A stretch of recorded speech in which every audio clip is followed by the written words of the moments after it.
am obsessed with Aaron Sorkin's new TV show, The Newsroom. Now, of course, this show would be right up my alley. It's about politics, it's about news, it's written by Aaron Sorkin because Aaron Sorkin.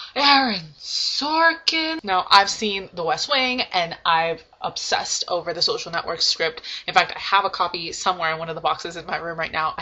I love how he writes, and that sort of brings me to the bigger picture of how much I love The Newsroom, which I think is a great show, and I don't give a crap what anyone is saying about it because it is brilliant and fantastic. See, I'm a writer. I'm an aspiring writer. That's what I want to do. I want to be a screenwriter. I've wanted to be involved in movies and in storytelling for pretty much my entire life, and when I see well-written things, I can't help but just be overcome with emotion. Hearing a well-structured sentence is my kryptonite. I can't handle it. I can't handle good dialogue. I just lose my everything because I love language and I love the way we can manipulate it and structure it and fiddle around with it. I don't know what I would be without writing. I remember in the 4th grade, I was about 9, which is roughly around the time that I decided that I wanted to go into storytelling as a profession. I was a terrible writer and I hated with a passion reading. I just did. I hated every part of it, and the thing that saved me from that was Harry Potter, because I started reading Harry Potter. When I got into middle school, I started reading plays, and that's when everything sort of took off and escalated. I would read out loud in class, and I was a very good reader, and I was very passionate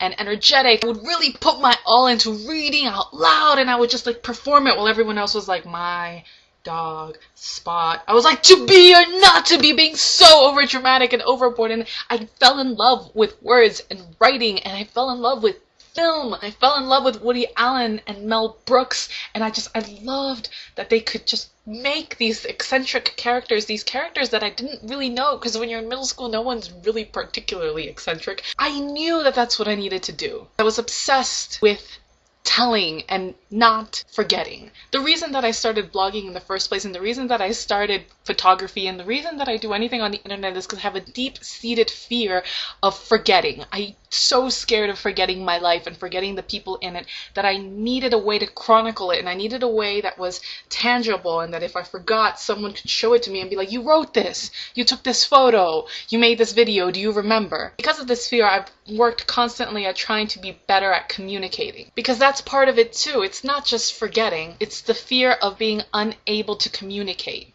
and unable to communicate effectively. I love The Newsroom. I love what it's about. I don't care that it revolves often about pretty people who want to hook up with each other, because truth be told, that's basically every story ever. And I don't mind that it's kind of preachy, because the truth is I don't understand why people come in defense of the news, because the news is a mutual enemy of everybody right now. Present day journalism sucks. I don't really think anyone says otherwise. And it's not that we don't have good journalists, because we do. It's because our journalism is run by companies and advertising, and really it should be run by journalists and people who have some sort of integrity. And I love Aaron Sorkin, and I love intelligent people speaking intelligently, and this show is so good, and it has John Gallagher Jr., who I love because I've been obsessed with him since Spring Awakening. This vlog is all over the place. It's about passion and wanting things and loving telling stories and being able to communicate and articulate what you are feeling, how you are feeling. And I know that I often fail, and I know that a lot gets lost in translation when I tell you things, when I speak about